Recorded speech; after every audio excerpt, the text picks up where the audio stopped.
ও আল্লাহ, কত বড় বাঘ! যে যারা যারা দেখতেছেন ভিডিওটা, এই বাঘটা হয়েছে জুরিয়া জেঙ্গুনির।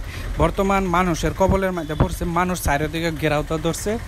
আর এই বাঘটার অতি শীঘ্র হয়তো প্রশাসনে মানুষের ধরবে, খুবই চেষ্টা করতেছে। আর দেখুন না বাঘটা কত বড়, হয়তো পাওয়ের মধ্যে বা পিছন দিকে কিছু একটা আঘাত পাইছে, আঘাতের ফলে হয়তো হাইটটা বা দৌড়াদৌড়ি কমই করতেছে, কিন্তু তার গায়ে কিন্তু খুবই শক্তি বল কম দেখা গেছে, বারে বারে পড়ে যাচ্ছে।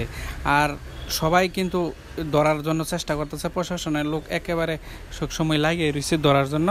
আর যে কোনো মুহূর্তে হয়তো বন্ধে হইব। আর দেখুন চারিদিকে কিন্তু মানুষ, আর মানুষ ভালো করে দৌড়ও দিতে পারতেছে না, পিছন দিকে হয়তো খুব একটা বড় আঘাত পাইছে। এই যে বাঘটা দেখছেন, এই বাঘটাই কিন্তু জুরিয়া জেঙ্গুনির মধ্যে আক্রমণ চালাইতেছে, সন্ত্রাস চালাইতেছে। ইতিমধ্যে 3 জনকে আক্রমণ করছে, আরো কতজনকে করে কি ঠিক আছে। এই বাঘটাই কিন্তু জুরিয়া জেঙ্গুনির মধ্যে ঘোরাফেরা করতেছে, বিভিন্ন স্থান বদলাইতেছে।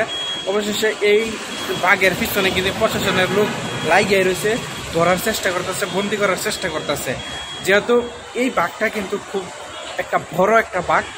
এই বাঘটা আওয়ার কারণটাই হচ্ছে যে বানপানি, আমরা চারিদিকে দেখতেছি বানপানির ফলে হয়তো তার জায়গার মধ্যে হয়তো পানি উঠে পড়ছে।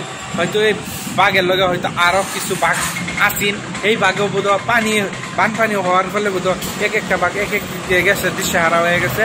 আর এই বাঘটা কিন্তু এখন আয়া জুরিয়া জেঙ্গুনির মধ্যে প্রবেশ করছে।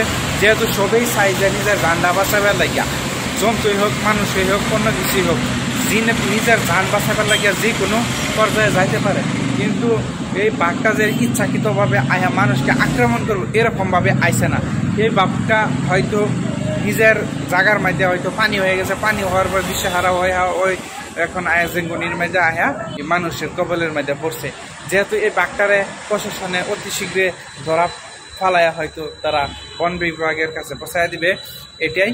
আর সবাই কিন্তু এই বাঘের থেকে একটু হুঁশিয়ার হয়ে থাকবেন, এটাই কামনা করলাম। সবাই ভালো থাকবেন, সুস্থ থাকবেন।